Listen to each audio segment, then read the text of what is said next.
right there. That is your move. Can you see it right there, Coco? This right here is the difference between an A-plus trade and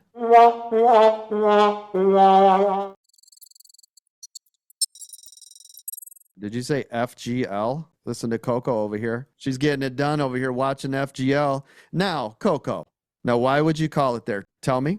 Well, I called it right when it went above the 9 Nice. and volume started to pick up. That's right. And if you look at it, right, we got a couple of things here. Coco with a nice call. You broke the 200, critical. The 9, the 21. You want to make sure that it stays above the 9 before you're entering. But the good thing with this trade is all of them are right here, which means now if you wait patiently for it to break up here to the upside, you can also see right here.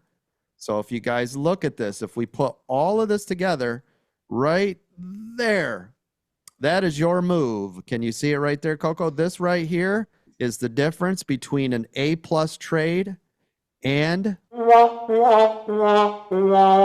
everybody see why right here? This right here is a bunch of traffic, which means you've cleared this right here.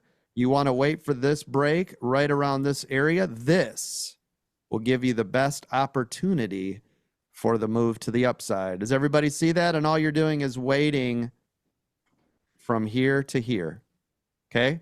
So all you need to be is a little bit patient, wait for the trade, wait for the excellent setup, and then go for it. Make sense? Yes, sir. Great job.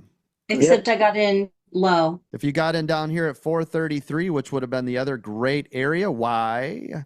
Lots of traffic from previous day and a double bounce in the morning. What's my second favorite trade in the universe? Double bottom bounce.